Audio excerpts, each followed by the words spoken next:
A college football tradition like no other. Yes, sirree, boys and girls. Or a guy that just won't leave. Wow, that is sad.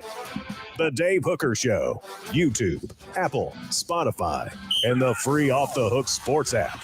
A presentation of Off the Hook Sports. Back to Dave Hooker.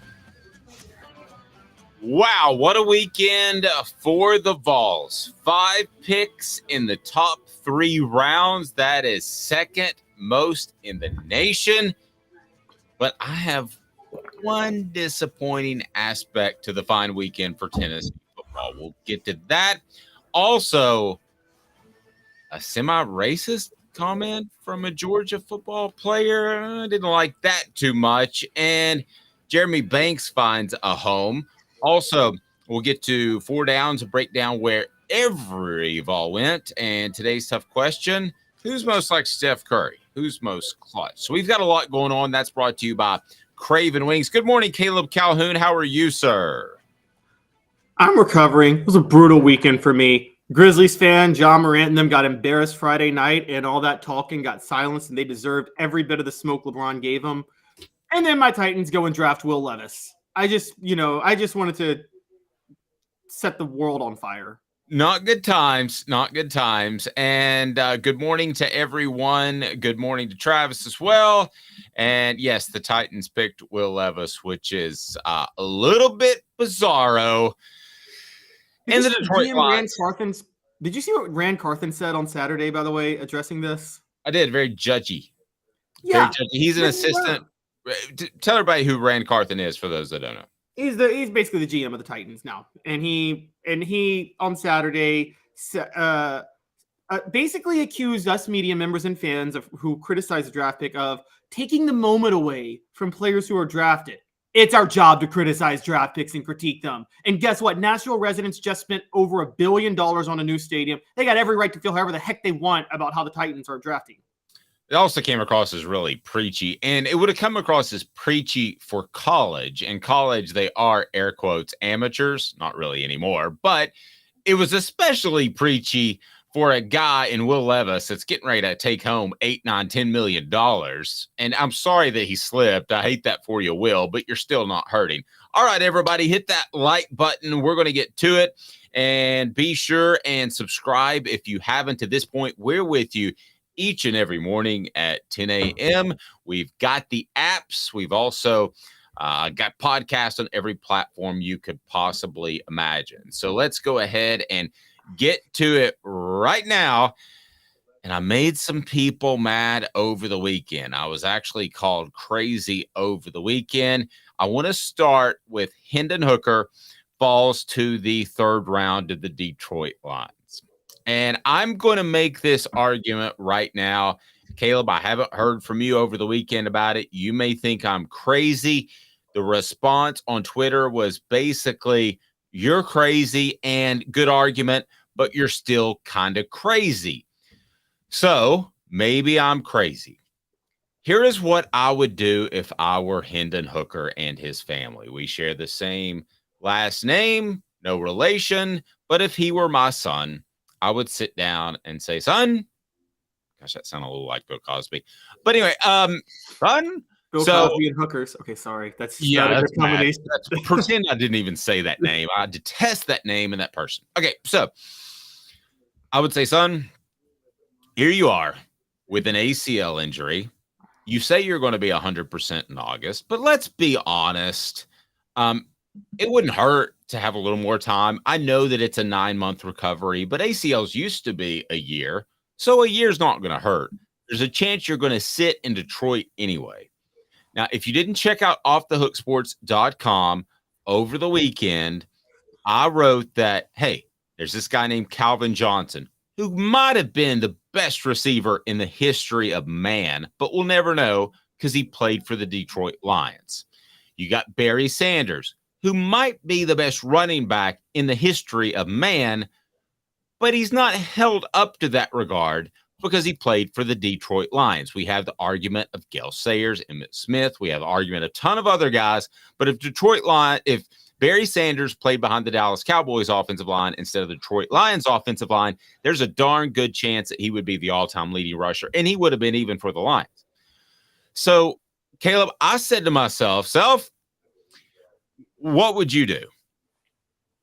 I'd sit out a year, reclassify, go back into the draft. I know it sounds insane, but I'd rather go to a good franchise in the 4th, 5th round in 2024 than to go to the Detroit Lions, who haven't won a championship since the 50s, who are only one of 4 teams, and 2 are expansion teams that played in the Super Bowl. 4 teams have not played in the Super Bowl in the NFL. I'd reclassify and go in next year's draft, which is going to be deep in quarterbacks. I get all that. I know all the facts. I believe I do. Caleb oftentimes will enlighten me to things I'm not aware of. I'm not going to the Detroit Lions. Call me crazy, but I'm taking a year. I'm going to work on my game, and I'm going to see where the chips fall next year. Because in my opinion, the chips can't fall any worse than the Detroit Lions. Caleb, am I insane? I don't think you're insane. I think you're a little incomplete. Okay. If I can be fair on this. You're looking at a Detroit Lions franchise that they drafted Calvin Johnson in 2007, I believe. They drafted Barry Sanders in, 1989, 1990, around them. You're looking at them under the time when they were run. So that, for those who don't know, they've been run by the Ford family since the 1960s. Right. You're looking at the period when they were run by William Clay Ford Sr., who owned the team from 1964 to 2013 when he passed away. He was the standard of incompetence and patheticness and everything bad. I mean, this is the guy that, when he was owning Detroit, Ford started making all the cars that ran their company nearly into the ground in 2008. To their credit, they didn't take any bailout money. But I would say that the Ford family, it depends. They now have Sheila Ford Ham running the show. She took over in 2020. And I do actually think it's run a lot more effectively than it was then. This isn't Amy Adams Strunk taking over for Bud Adams and being just as incompetent as Bud Adams was, which is what's happening with the Titans. I actually think that the Dan Campbell hire was good. They were 9-8 last year. I think we're looking at a different type of franchise now. Okay. So it's one of 2 things or somewhere in the middle. It's Dan Snyder taking over the Redskins, which we would have said the Redskins will be great under Dan Snyder because he spends a lot of money when he bought the team. Now we know that was a complete disaster. Jerry Jones, on the flip side, we thought this guy just fired Tom Landry. He is a complete loser. They go on to win 3 Super Bowls. Or it's somewhere in between, likely somewhere in between. It's not a disaster. It's not going to turn out to where Hendon Hooker probably wins 3 Super Bowls, but it's probably somewhere in between. And you bring up the last 3 years since they've been run by somebody not named Ford. I get that. Caleb Giroux, Ford, just a different Ford. Right. Caleb Giroux, he brought up over the weekend that the Detroit Lions were better last year. But here's where you guys are missing it, and I love you. You're basing Hendon Hooker's future, which to me is precious because I really like the kids. You'll find that I like guys that I've covered and respect more than the Dallas Cowboys. I'll say I'm a Dallas Cowboys fan, but I'd rather see Hendon Hooker win a Super Bowl than the Dallas Cowboys, to be real honest with you. So you are basing that off a half season. Giroux is a half season last year. You're basing it off 3 years. Calhoun, I'm basing mine off 70 years. That's a lot of years, my man. No, you're basing it off 59 years. You're basing it off 1964 to 2013. And during that run, you got me. There was one man who owned the team during that run. Look at what Detroit did before then. They actually had a pretty good franchise in the 50s. Darius McCord, a couple former Vols, actually played for Detroit. I think they won 3 NFL championships back then. It was when William Clay Ford took over in 1964 and was just a model of incompetence for 60 years. He's no longer there. Or 50 years. Maybe 49. What's 2013 minus 1964? That's 49, actually, isn't it? Yes, but we're in 2023. Okay, so, then someone else owned them from 2013 to 2020. Okay. And they want, again, that I wouldn't say the franchise was run terribly incompetently from the 2013 to 2020 period. Calvin Johnson did retire during that time, but let's be honest, the makings was already there for Calvin Johnson to retire before William Clay Ford Sr. passed away. It's all about William Clay Ford Sr. He was the model of failure. He was the Dan Snyder. He was the Jerry Jones post the 3 Super Bowls. Not to be a sticky point for you. That's fine, but my concern is not just what Hendon Hooker is going to do in the next 3 to 5 years. And Travis says Lion's a good place for him to be highlighted. So I want to get to the positive side of it because I'm so happy he got drafted in the 3rd round. I never thought he'd be first. I didn't really think he'd be second. I kind of nailed that one in the 3rd. So there could he be highlighted? Yes.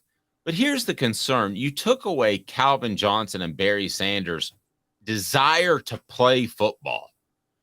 And that is not just kind of stumbling through like some other programs did.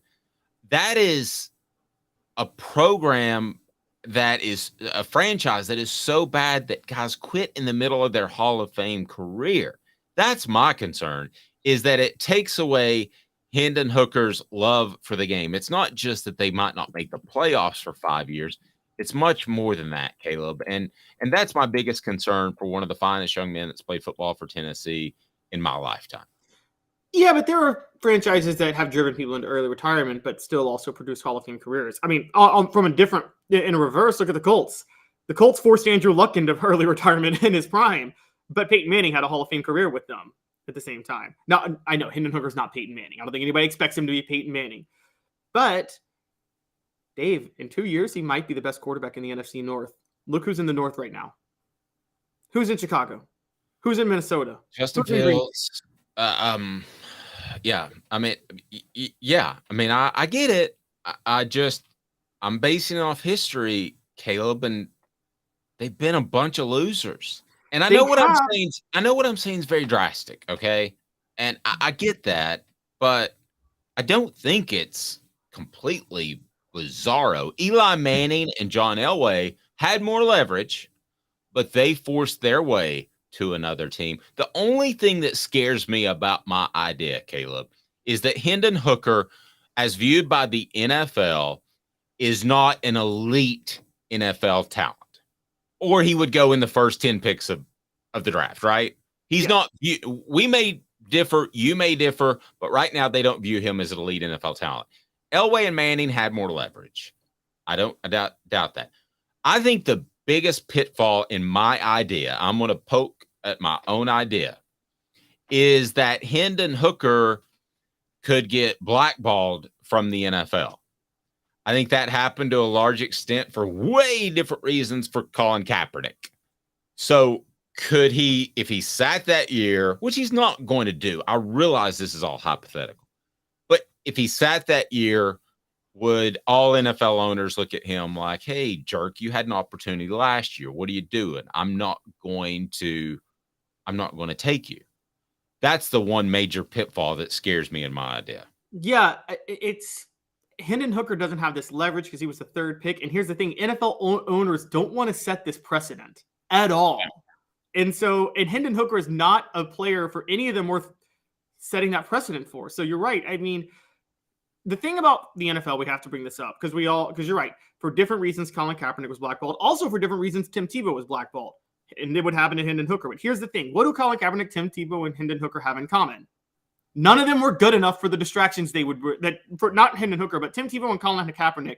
Neither one of them was good enough for the distractions they brought. Okay, so let me agree with you and argue against me. Lamar Jackson was good enough, and the rest of the teams in the NFL colluded. They're not going to say so, but they colluded not to sign him to a huge guaranteed contract. He ended up getting one with the Ravens last week, but nobody was going to sign him because they didn't want to follow up the Deshaun Watson contract that was fully guaranteed. And a lot of teams can't fully guarantee contracts because you have to put the money in an escrow and it's vested. So that way, if you were to sell the team, if Jimmy Haslam sells the team in Cleveland, they still have to pay Deshaun Watson because the money's there. So we've seen them do it. And I think they did it with Lamar Jackson. They wanted him to stay in Baltimore. Nobody wanted to give him, a $260 million guaranteed contract like Watson got.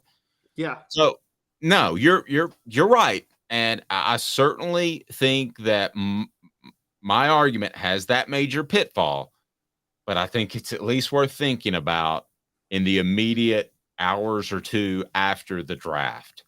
I don't. And let's just talk about, changing leadership for a minute. Let's take Tennessee, for example.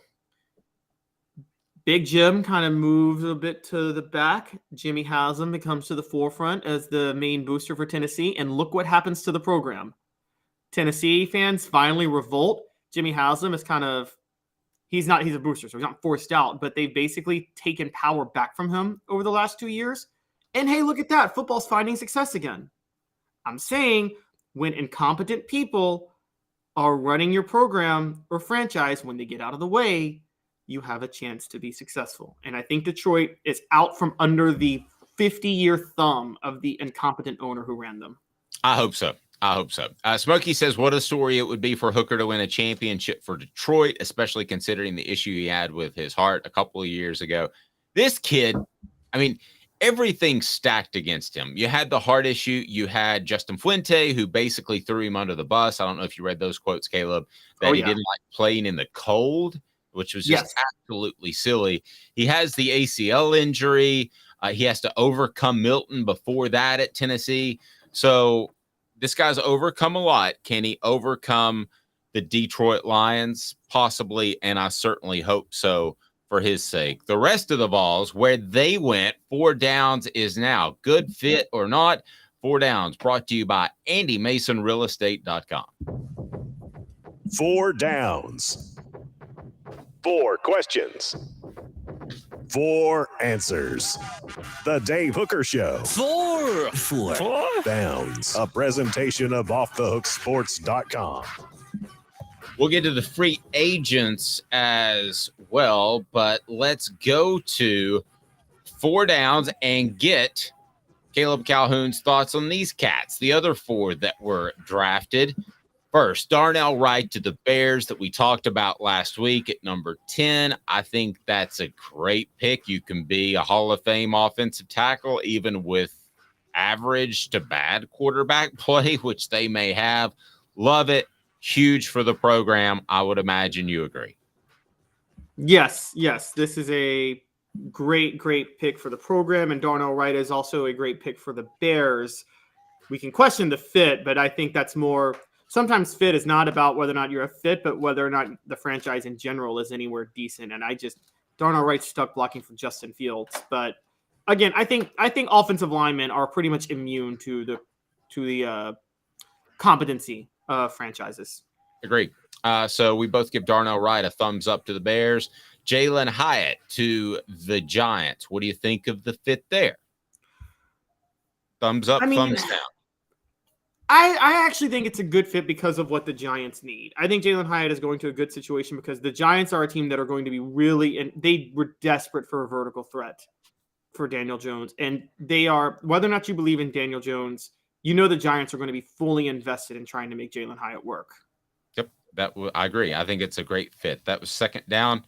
4 downs brought to you by AndyMasonRealEstate.com. Go to AndyMasonRealEstate.com. Sign up right there. Save thousands or tens of thousands on your next home. 40 years of experience in Knoxville. AndyMasonRealEstate.com. Andy is fantastic. He's my realtor. He should be yours. Best prices, best service in the biz. Cedric Tillman to the Browns. I don't know whether to give this one a thumbs up or thumbs down because Deshaun Watson wasn't great last year. I don't know how good he was expected to be after his suspension, but Deshaun Watson has been through so much. He could be, and it's through his own doing. I'm not defending him, okay? But his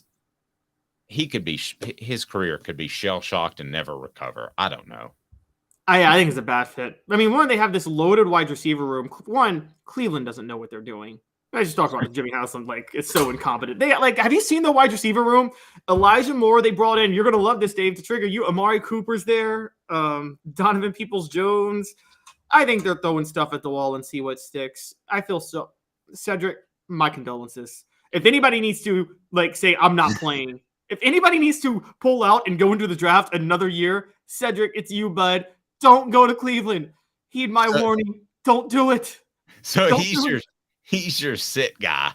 But my guy's Hooker. But and again, we're having a little fun with this. Nobody's going to sit out being picked in the top 3 rounds of the NFL draft. But Byron Young to the Rams, 4th down, good fit or not, thumbs up, thumbs down. Caleb Calhoun, what say you, sir? Absolute best fit. This thing is amazing. Like, go ahead. You continue. I think it's a great fit. I think it arguably is the best fit of anyone, with the exception of a guy named Princeton Fant, which we'll get to. Go ahead. Yeah, he gets to line up next to Aaron Donald. Do you know how awesome that is for him? Like, he doesn't even have to, he's going to want to develop, but even when he's raw, he's going to be able to be effective. This is when Kyle Vanden Bosch got the great honor of being able to line up next to Albert Hainsworth for the Titans. Kyle Vanden Bosch made the Pro Bowl one year just because Albert Hainsworth took all the attention. This is Will Overstreet getting to go to the NFL because he got to play next to John Henderson and Albert Hainsworth. Overstreet, but no, I think it's a fantastic fit. The one thing I would wonder is Sean McVay has flirted with early retirement, and then you're suddenly in a different direction. That's the head coach of the Rams.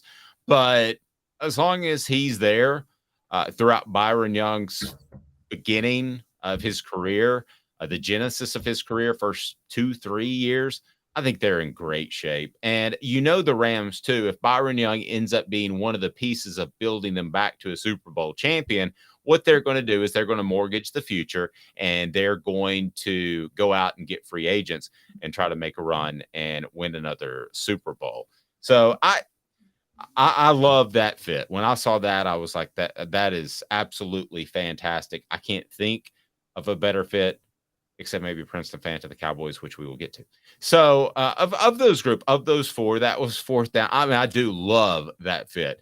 4 downs. So out of that group, who will have the most success? Wright, Hyatt, Tillman, Young. Make your prediction right now. And right then out the gate or long term? Long term, 10 years when we were having this discussion. Rate them in order. Rate them in order because listen, you can be an incredible player. Listen, if Archie Manning is drafted by the Pittsburgh Steelers instead of Terry Bradshaw, Archie Manning wins 4 Super Bowls. I believe that. 6. Yeah, I believe that firmly. So where you go can affect your long-term future. No question. So out of that group, long-term future, given their fit in their current team, who do you like the most? Well, so number 1 is obviously still Darnell Wright, just because, as we talked about, it's not even a team. Wherever he goes, he's just going to be a superstar in the NFL. After Darnell Wright, I would maybe say I'm down to 2 people. I mean, I'm down to all but Cedric Tillman. So quite honestly, let's. But I would probably say I'd probably go Byron Young. I probably would. I would. It's. I mean, I could play devil's advocate for funsies like Stephen A. Smith does, but I'm not going to do that. But let's bring this up. Let's talk about how good Hooker situation and the reason I was hesitant for this. Goff has a 2-year deal left. He has 2 years left on his deal. That's perfect for Hooker. He can sit behind Jared Goff for 2 years and then start in 2025. Yeah, I mean, I get it. I know what I'm saying is crazy, Caleb. I know it. But I hate to see it for Hendon Hooker, and I hope you're right. I hope she is the best GM in the history. Owner, but she's running the team, right? Yeah, but luckily she hired a GM and is staying out of the way, unlike Dan Snyder. Yeah. Okay. I hope that's the case. I hope you're absolutely right. Hit the like button. We appreciate that. If you haven't subscribed yet, do so. And over a couple thousand subscribers now. We've got a lofty goal in mind, and we're not going to share it necessarily, but we want to hit a goal by the end of the year. We want you to be a part of it, and we want you to go ahead and tell some friends that we're live every day at 10 a.m. on YouTube and on all podcast platforms. And coming up, we're going to break down some of the free agents. And my question for you, maybe a VFL, but will you root for Jeremy Banks? Stay tuned. He's Caleb Calhoun. I'm Dave Hooker. This is Off the Hook Sports. And Craving Wings South North Shore location, where we've heard people say that you can get the best wings in East Tennessee. Pero ¿quién es este? El número 87, Jacob Warren. I'll just do 6 on my sauce 87, please. Imposible, señorita. Dale 6 más. Look at these wings. Perfectas, deliciosas, fantásticas. Man, I don't know what you're saying, but it sounds awesome. How do you say fresh, never frozen in Spanish? Frescas, nunca congeladas. Make your way to Craving Wings and get you 6 más. But what was funny about Kate is we were a full continuum of care at that time. We had detox, we had inpatient, we had outpatient. So we were doing a lot of the things that we do now. But now we just do them so much better. It's really a simple program, but we're complicated people. I am what I am, and now I got to do something about it. You can take your life back. Call Cadis today. Got cataracts? We can fix that. Never miss another moment. With a little help from Doctors Campbell, Cunningham, Taylor, and Hahn at cctis.com. Do you want to own the more that owns every job? Then get to Vassey Lawn and Garden in Cleveland and get you a Toro. I'm David Vassey, here to talk to you about Toro. With a Toro Zero Turn, you'll get more out of every minute and you'll reach the finish line faster. At Vassey's, we like to say, no matter if you're mowing 3 acres a week or 11 lawns a day, homeowners and business owners alike find confidence in equipment they can trust from top to bottom. Vassey Lawn and Garden, Highway 60 North in Cleveland. Man alive, it's worth the drive.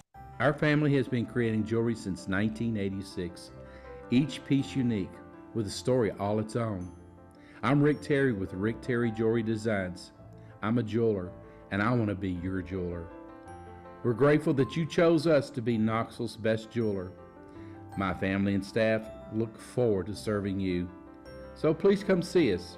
Kingston Pike and Campbell Station Road in the heart of Farragut and downtown on Gay Street, right next to the Tennessee Theater. Who's this guy? Hello, who is it? The Dave Hooker Show, Who? a presentation of Off the Hook Sports. What? YouTube, Apple, Spotify, and the free Off the Hook Sports app. Back to Dave Hooker.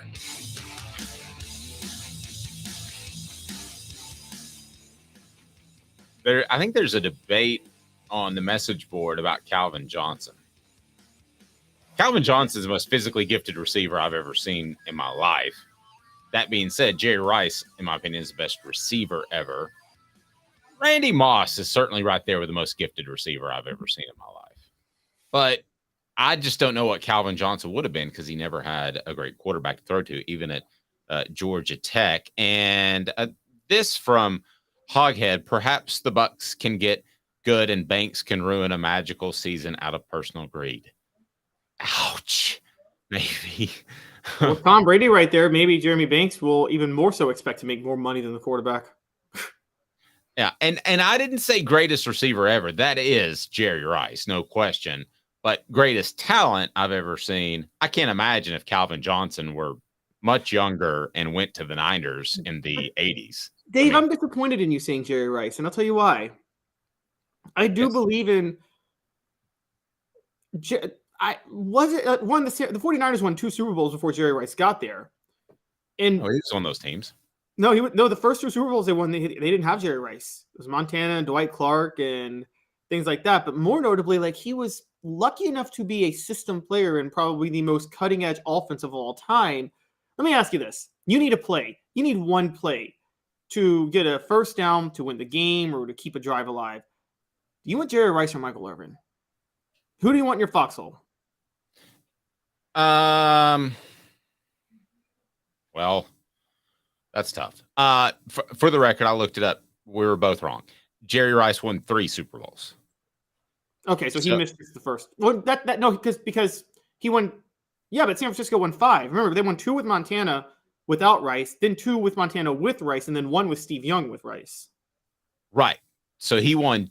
Are we saying he won 2 with Montana? Yeah, I'm saying Montana won 2 before Rice got there. Okay. Well, it reminds you of how good Joe Montana was.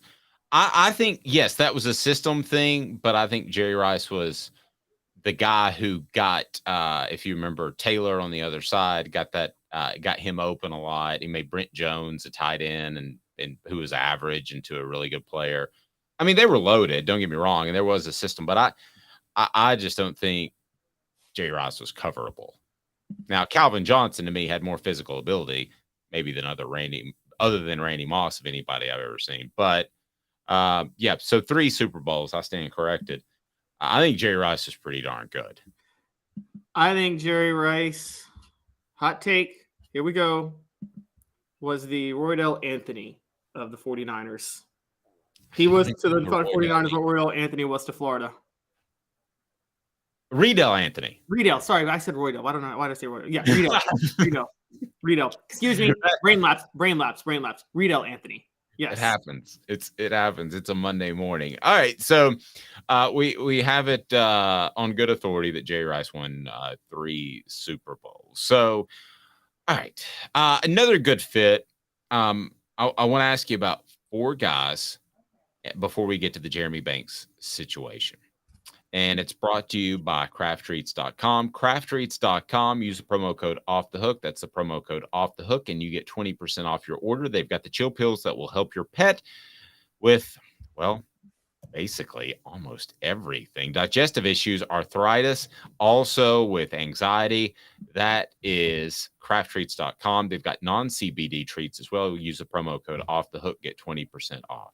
Okay, so the 4 undrafted free agents, Jerome Carvin to the Chiefs. I'll just go ahead and say it. That is an incredible fit.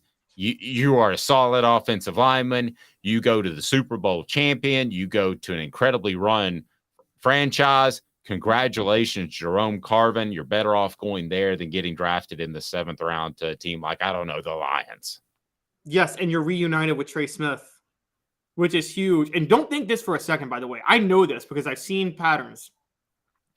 Don't think that NFL franchises fall in love with players from schools where they have found steals from that specific school. So, the franchises do that all the time. Look at the Saints. They got a steal with Alvin Kamara, and they have consistently gone after undervalued Vols ever since then, despite 3 new head coaches since that time. Franchises do that all the time. The Bills used to do it with Tennessee, like religiously. And I think you're going to see that with the Chiefs because Trey Smith worked out so well for them. Well, and I'm having a Monday moment. So, and then there was continually Eagles. The Eagles have drafted Georgia players. That's not a bad move either. So they found a little thread there. That's why you want these guys to go ahead and have great success, because they'll continue to be valued maybe a little bit higher. Future guys inflated just a little bit more. And I think that was the case at times with Tennessee in the 90s. Guys went a little higher than they would have because they were at Tennessee. You're seeing that now with, I believe, the Georgia Bulldogs headed on to the Eagles. All right, Latrell Bumpus to the Giants. I'm not going to pretend to know they're too deep on the front of their defensive line, but I think Latrell Bumpus can be 3-4 year player in the NFL. I don't know his upside necessarily. I don't know that it's incredibly high. You thoughts? Yeah, I think this is going to be solely about Latrell Bumpus and how much he can develop. I'm not going to pretend to know much about the Giants' defensive line depth either. I do know that the Giants are probably not the most well-run franchise right now in the NFL. And there is a legitimate argument that can be made that maybe for the first time ever, the Jets are the best-run NFL team in New York. Dare I say? Maybe. Yeah, that sounds crazy. Paxton Brooks, punter, Tennessee, goes to the Colts. Good news is he'll have a chance to punt a lot. Well played. Well played. He's got some competition. I think Rigoberto Sanchez is the starting punter right now for the Colts, if I'm not mistaken. But he's had some health issues in the past, cancerous health issues. So we wish him the best, obviously. Yes. But yes, I think Paxton Brooks it's not a bad situation. I don't know if the best one, though. By the way, Jim Irsay is absolutely nuts, by the way. Yeah, he is. Travis, I'll tell you a story. Jim Irsay, when they drafted Peyton Manning, did a media tour through Tennessee, and and this is in 1998, to drum up interest in Tennessee fans for the Colts. And the host that was regularly the host, I was just a young man out of Tennessee, my first year in the media. And he said, "Hey, Jim Irsay is going to come by. Can you interview him?" And I was nervous, Caleb, to interview a guy of that ilk right out of college. Fortunately, he showed up loaded. I mean, 10 a.m. interview, and the guy was clearly intoxicated. I don't know on what, but he had his issues later. I hope everything's fine. But yes, he is. His father had an alcohol problem too, didn't he, Bob? Really bad. Yeah. Called out some people, but I think it's painkillers with the younger one. But anyway, we hope he gets that worked out. And then one of the best free agent pickups in Tennessee football history, Princeton Fant to the Cowboys, ladies and gentlemen. And I'm going to tell you why with a little bit of Cowboys insight. They wanted a tight end in the first round to be able to stretch the field. They have Jeff Schultz, who is a tight end who cannot stretch the field, but is a pretty good pass catcher underneath. So Princeton Fant shows up and he says, "Hey, I can block, I can catch. Which do you want me to do?" And then Schultz can do the other. Okay, so which Fant can show up and either spell Schultz. So Fant's going to make the team. I will go ahead and tell you, Fant's going to make the team. Schultz can either be the blocker or he can be the pass receiver, whichever Princeton Fant is not as good as when he shows up. That is a monstrously good fit. Love it, love it, love it. Yeah, I actually agree. And I also think that this is one of those moves that if the Cowboys thought he was going to get drafted, they would have drafted him. The only reason he's undrafted is because they knew nobody else was going to draft it. They felt pretty safe signing him as an undrafted free agent. But I'm pretty sure they would have used a 6th or 7th round pick if they felt they had to get him. And the Cowboys have history with programs. Cowboys have a pretty good history with overlooked tight ends. There's some guy, seems like his name was Smitten. Oh, Jason Witten. Maybe that was the guy. Okay, so Jeremy Banks. Jeremy Banks strikes a chord. Jeremy Banks should strike a chord. Jeremy Banks goes to the Bucks. So is Jeremy Banks a VFL? Will you root for Jeremy Banks after what happened in the Columbia collapse of 2022? When he was a big part of it, when he missed a practice the Monday or a team function, a Monday before the South Carolina game. And then there was an altercation with Joe Milton because Hendon Hooker, I was told that it had to do with stepping on the tee, which Banks was just basically reacting to the fact that he might be suspended on Saturday, that he was in trouble. And I think the entire defense felt they were overlooked because the offense was so good. Nevertheless, by all accounts, Jeremy Banks acted selfishly and out of line, and that led to the Columbia collapse. Will you root for him? Should Tennessee fans root for him? No, and I'll tell you why. I'll tell you exactly why. How he responded at the pro day interviews about it. Or it was at the pro day or the combine where he was like, there was no reason for me to not be out there with my brothers and my teammates with South Carolina. Basically, all but saying Josh Heupel did him dirty, keeping him out of that game, and that he wanted to go to battle with his brothers. If you wanted to go to battle with your brothers, you shouldn't be trying to break their face in the weeks leading up to practice, and you shouldn't have to have another quarterback hold you back from fighting them, and you shouldn't be skipping practice in November when a college football playoff berth is on the line. I'm sorry. Jeremy Banks has no remorse for what he did, totally thinks that he was in the right, cost Tennessee a shot at the playoff. Yeah, and by the way, this is why he wasn't drafted. He would have been a 5th to 7th round pick. Let's be honest. And Dave, you and I know this as well as anybody. I don't need any source to tell me this. I just know straight up Josh Heupel sandbagged him at the pro day interviews and pulled the scouts to the side and said, and told every dirty detail about Jeremy Banks. I don't think that's sandbagging. I think that's being honest. When I say, you're right, I don't mean sandbag in a negative way. I think Heupel straight up had no problem saying everything negative about Jeremy Banks and was the reason Jeremy Banks wasn't drafted, because I think everybody heard what Heupel I think a lot of scouts heard what Heupel said about Jeremy Banks, and he did it to himself. And I'm totally pro Josh Heupel doing that, by the way. Okay, so you won't root for him, and you don't think Tennessee fans should root for him. I'm going to say that you should root for him because in 3 years, the average, not Tennessee fan, but the average NFL fan, the average, more importantly, prospect that is in high school watches Jeremy Banks and he says, man, that guy didn't even get drafted. Now he's a Pro Bowler in the NFL. I don't think he's going to be, but if he is, then that just helps Tennessee. All of this comes down to what you should care about other than your emotional feelings about these players. You should root for them to all do well because it helps Tennessee in recruiting. I will tell you why it will not help Tennessee. And you want me to tell you why? Okay. All right. I'm interested. I'm basing this off what you've told me, by the way. You told me about how Fulmer sandbagged Jason Witten, and that was a sandbag, like an unfair sandbag where he just threw him under the bus because he was mad that he didn't come back for his senior year. And there is no doubt in my mind that Jason Witten going on to be successful in the NFL killed Fulmer's credibility with recruiting. And I think it came out. So if Heupel, who I think had everything to do with Jeremy Banks not getting drafted, if Jeremy Banks is successful and goes to the Pro Bowl, word's going to get out like, hey man, this guy was undrafted because of what Heupel said about him, and look at how good he is. What do you think he's going to say about you? Man, that's a good argument, Caleb. I've been doing this for a while, and that may be the best argument you've ever had.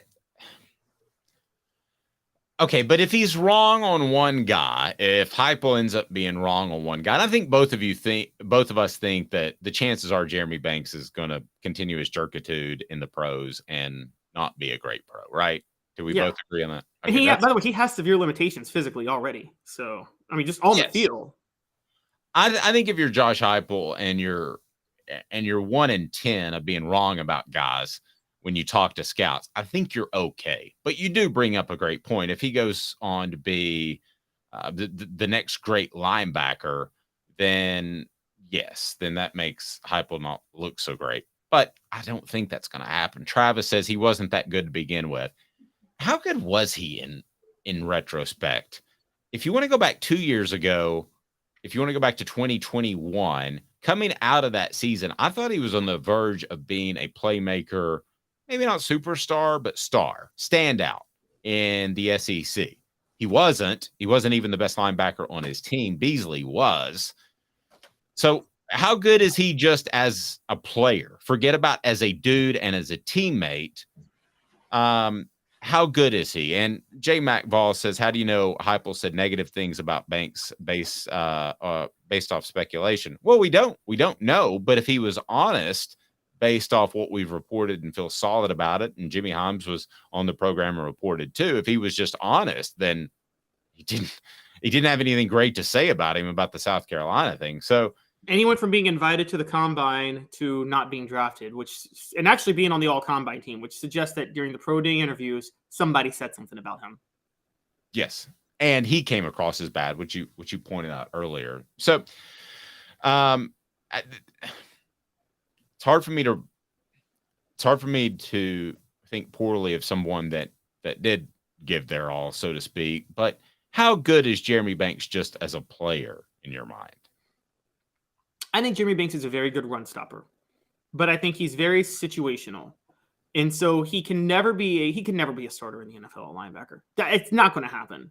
He's so I said this when I was still defending his character. I thought he had turned a corner after the arrest. I was wrong. But even when I thought he had, I was very, very suspicious of him as a pro prospect because of how awful he was in pass coverage. I mean, he gave up a touchdown to Pittsburgh early last year. The way he got lost in coverage was one of the most embarrassing things I've ever seen for a linebacker. So I think that Jeremy Banks he's a run stopper, and that's it. And he's athletic enough to where if a coach says, hey, run through the gap's going to be in this part of the line and run through that gap, he can do it. Yeah, he's also to some extent a sideline to sideline run stopper. I think he has the physical ability of that. So sometimes when we say run stoppers, we kind of think like a Mike Singletary who plays between the tackles. I do think he can get sideline to sideline. I question his coverage ability, and of course, it's very fair to question his character. And in this NFL, linebackers have to be able to cover. They've spread the field so much now. Yeah, I mean, how's he going to do against Amendola or one of these slot guys that are all over you and finding holes in zones and that are incredibly athletic, quick, shifty? Bassey Lawn and Garden, man alive, it's worth the drive. Bassey Lawn and Garden, whether you're in Nashville, Knoxville, or Chattanooga, they're in Cleveland, Tennessee. They've got your industrial mowers, they've got your commercial mowers, and they also have residential mowers. If you're restocking the fleet for your business, or perhaps you are starting up a new business, Bassey Lawn and Garden, go to Bassey.com. That's Bassey.com, and you will be well taken care of, as their buying power will save you thousands and thousands of dollars. That's Bassey Lawn and Garden, man alive.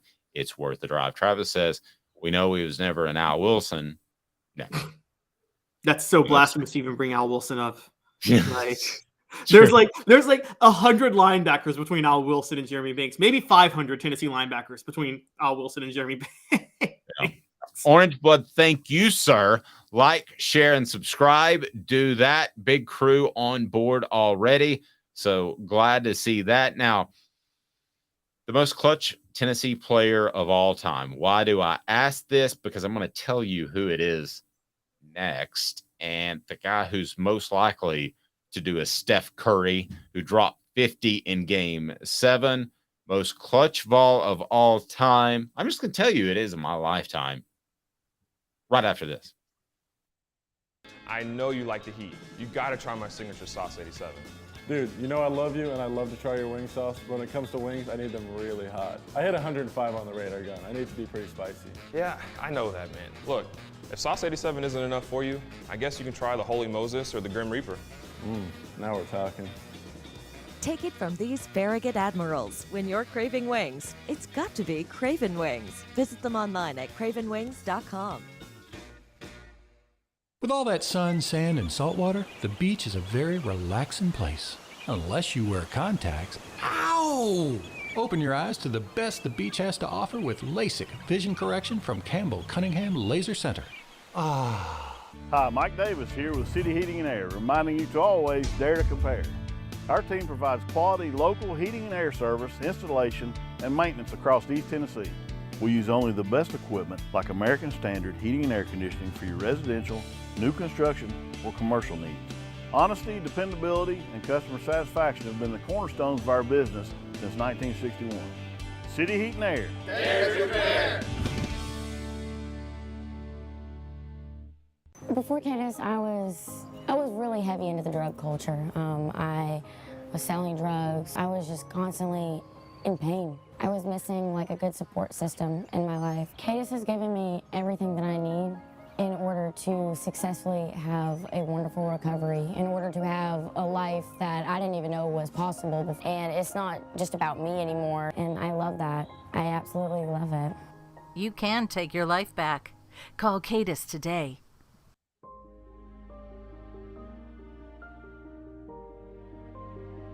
Our family has been creating one-of-a-kind pieces of jewelry in West Knoxville since 1986. Each piece is a combination of unique processes that bring your idea to life. Every day in our shop, a truly special item with a story all its own is being manufactured in our facility, bringing the history and family sentiment into a whole new generation of life. We're grateful that you chose us to be Knoxville's best jeweler, a title that we value and respect. Because to me, being a jeweler and owning a jewelry store are not the same thing. I'm Rick Terry. I'm a jeweler, and we want to be your jeweler. Kingston Pike and Campbell Station Road in the heart of Farragut, and downtown on Gay Street right next to the Tennessee Theater. You're listening to The Dave Hooker Show, a presentation of OffTheHookSports.com. The internet is full of pictures of each and every one of you. Available on YouTube, Apple, Spotify, and the Off the Hook Sports app. Download now for free. Is there nothing you people can't do? Also available on OffTheHookSports.com. We're not going to talk NBA basketball. Other than to tell you that Steph Curry had 50 points in Game 7. That's clutch. Almost single-handedly carried the Warriors across the finish line as they beat the Sacramento Kings. They'll play the Lakers next. So it makes me want to ask you this question because that's as clutch as they come. Who's the most clutch Vol of all time?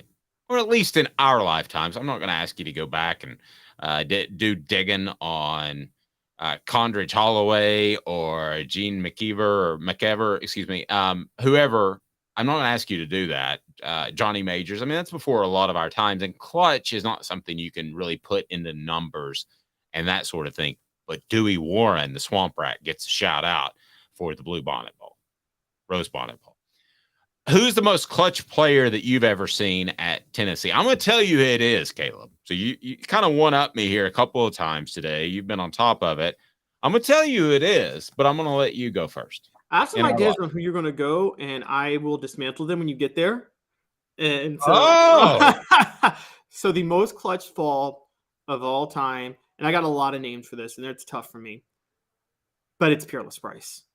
It's Peerless Price. Pretty good. Look at how many touchdowns. Look at how many times he scored the go-ahead touchdown in the 98 season, including twice against Syracuse, once against Florida. He had the kickoff return against Alabama to break the game open. Against every ranked team that year, Peerless Price had a touchdown. It's Peerless Price. It's Peerless Price. It's not close. Okay, so here we go. We've got Joey Kent never dropped anything. We've got Jawan Jennings was great too. The catch against Georgia to beat them at Athens. He was a dog. Jennings was good. He was. Also had the go-ahead touchdown against Florida the week before. Yeah. Be sure and hit that like button. Subscribe if you haven't at this point. Where do you think I'm curious? Where do you think I'm going? Jeff Hall, super clutch. So is James Wilhoit. Sorry, that was the message board. Go ahead. Oh, no, Jeff Hall was incredibly clutch. And I've never asked Fred White, what went into electing him the team captain? I've never heard of a kicker elected team captain like he was in 98. Neither have I. But yeah, Hall was clutch. I think you're going to go to, because it's very common for Tennessee. And I understand your point, but I want to dismantle it if you go here. But are you going to go Casey Clausen? No question. It's Casey Clausen, the Iceman on the road. He wins an SEC championship, if not for mistakes by Travis Stevens, Dante Stallworth. It is Casey Clausen, wins on the road, just that great. I'm telling you, it's Casey Clausen. There's never been a better road quarterback than Casey Clausen. Well, maybe if you want to say T. Martin, just because of winning a championship, winning at Syracuse and what they did in that 98 season. But it's Casey Clausen, and it's not close. Here's your flaw with Casey Clausen.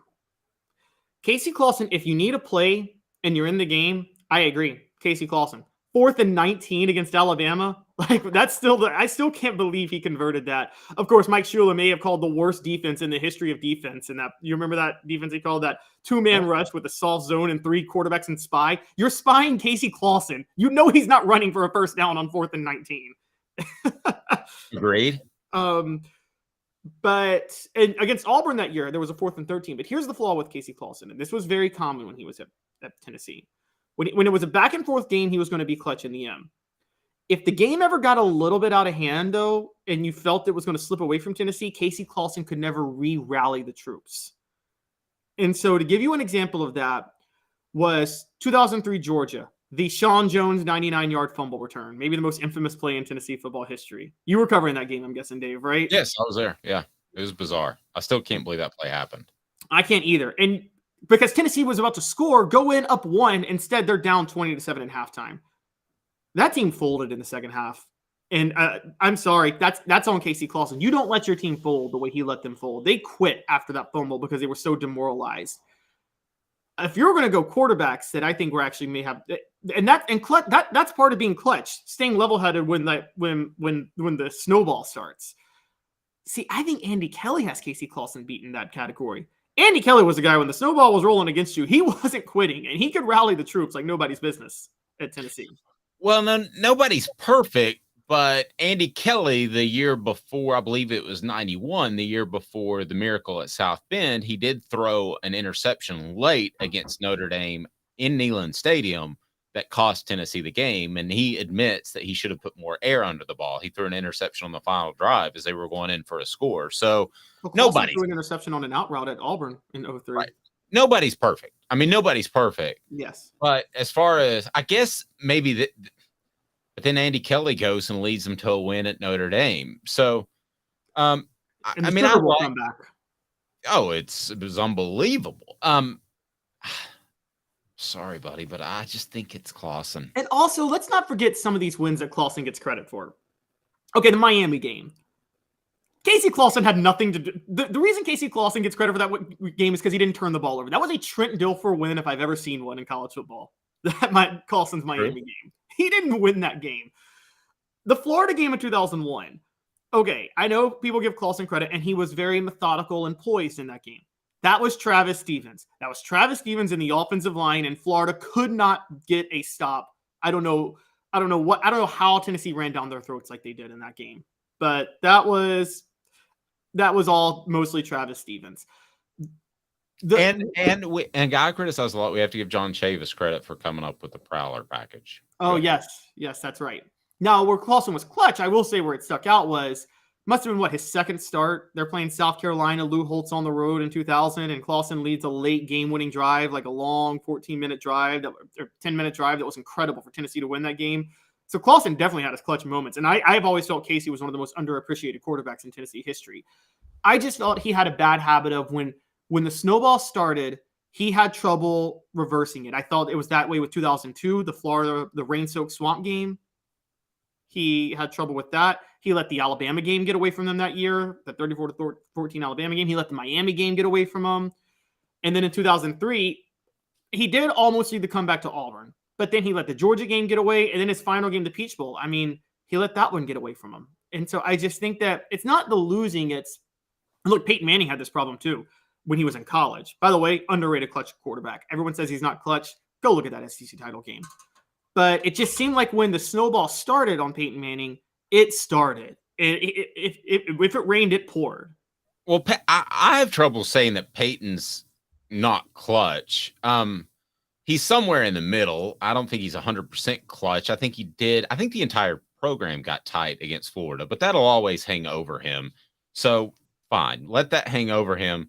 But like you said, I was at that Auburn game, just sitting in the stands, and that was incredibly clutch. It felt like the Tennessee was going to lose that game. So, yeah, I mean, but who would you have other than Casey Clausen in, let's say, the former era, the former post era since that point? You're going way back, okay, to late 80s. Well, I did say Peerless Price. That's the former era. Okay, no, you're right. I forgot you said Peerless Price. I'll give you Peerless Price. Yeah, he was pretty good. I'll tell you the other guy that's never considered clutch is Dwayne Goodrich, the guy that went to the coaches, and they didn't have one cornerback that would follow a receiver. Some teams do that. Some teams don't. Some teams like to stay with your cornerbacks on either the boundary side or the short side of the field, and other teams just keep you on the right side no matter what. Dwayne Goodrich went to Tennessee's coaching staff and said, I want Peter Warrick. And Dwayne Goodrich, did anybody have a great game against him in 98? Not that I can recall. No, so we don't think of cornerbacks as clutch, but really that's, if you think about it, you have to be the most clutch, because if you give up one play out of 100, that could change the whole game. Well, yeah. I mean, if we're going to go, I mean, secondary in general, Deion Grant was clutch. That interception against Florida in 98. I mean, Florida's going in there. That's a touchdown if Deion Grant doesn't make that play. It was slightly underthrown by Jesse Palmer. Yes. But I mean, you agree, right? That's a touchdown if Deion Grant doesn't get in the way. I think it's the greatest play in Neyland Stadium history.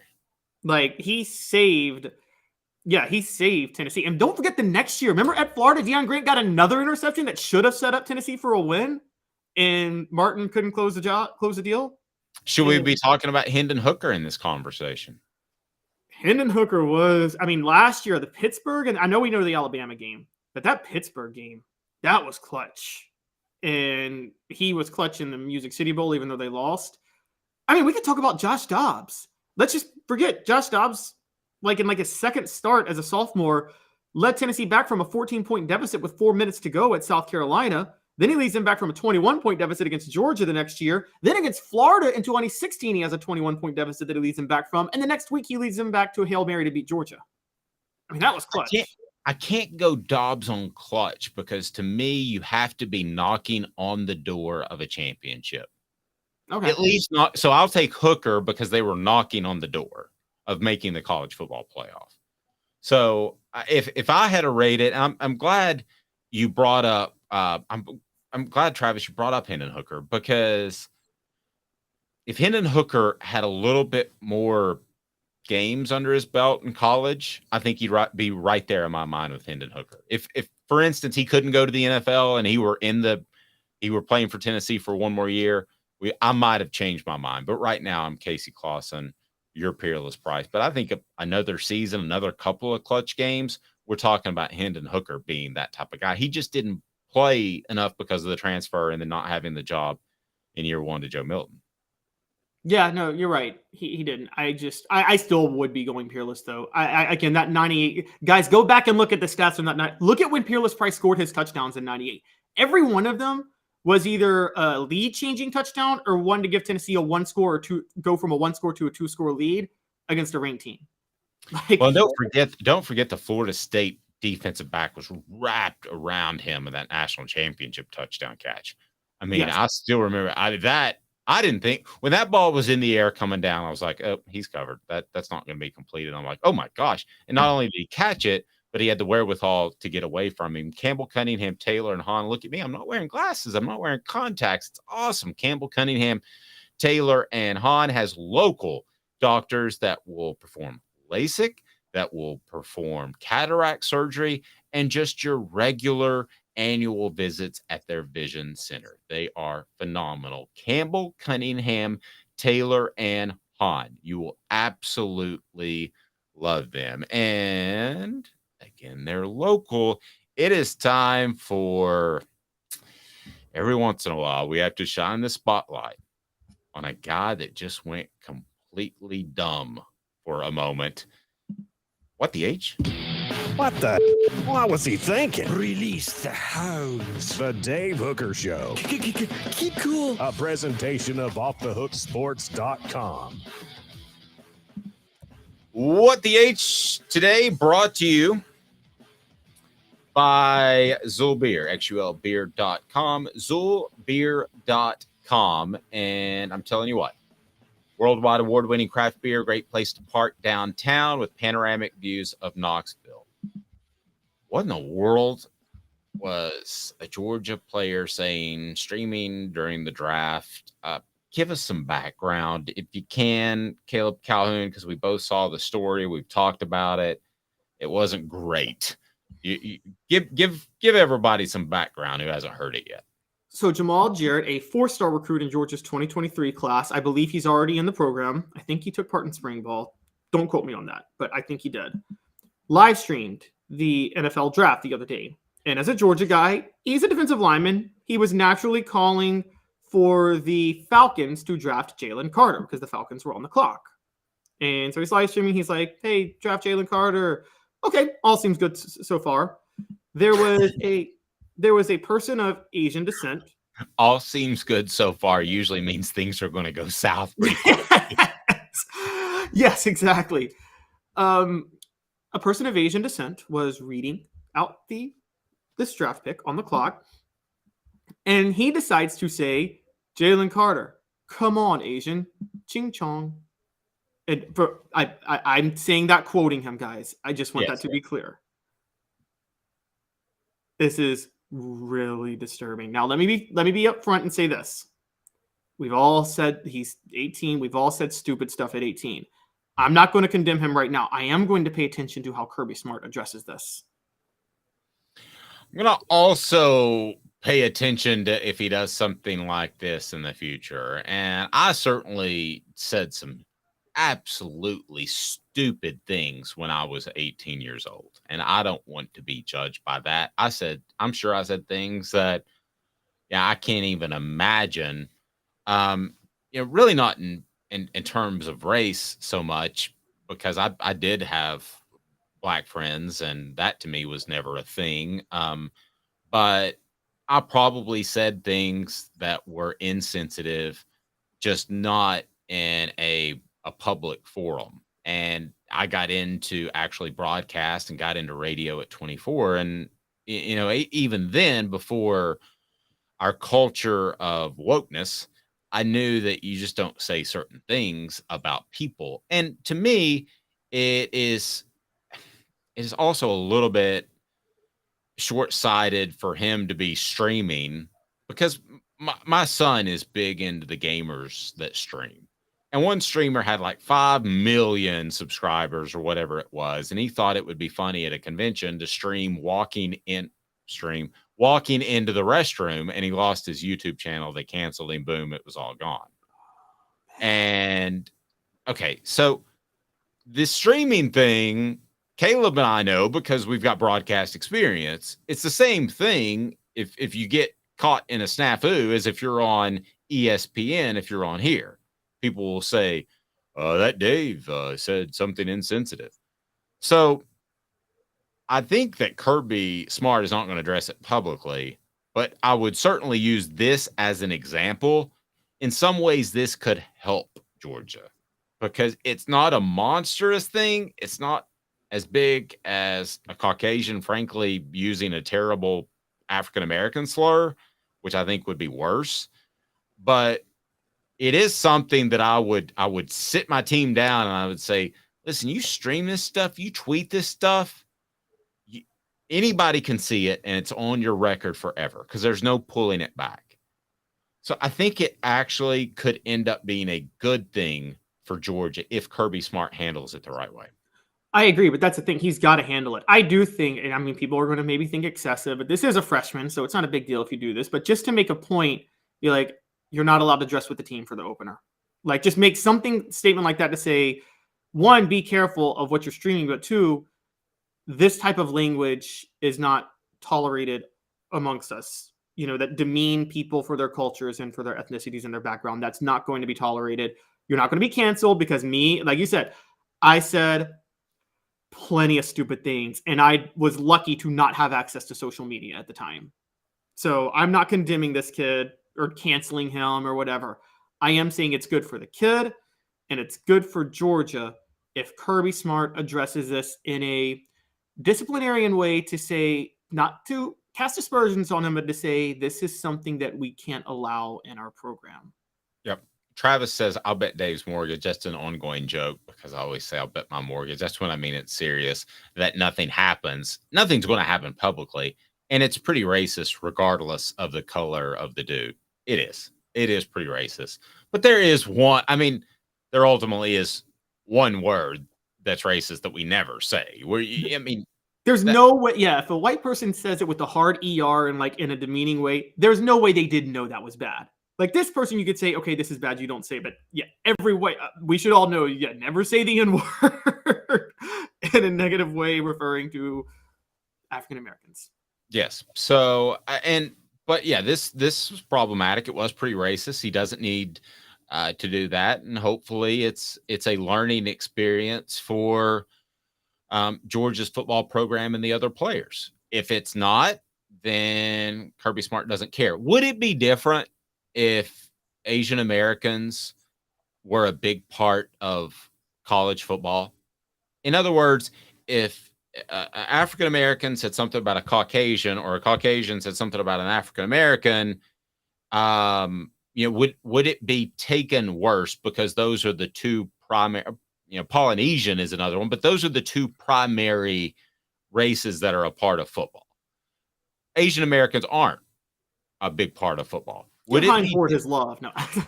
Yeah, would it be different if he had to walk into a locker room full of Asian Americans? See, if he had, and here's the thing, when we talk about interactions and things, if that were the case, would he have even said that at that point, though? I mean, a lot of these types of statements are made because people don't know anybody personally from a culture.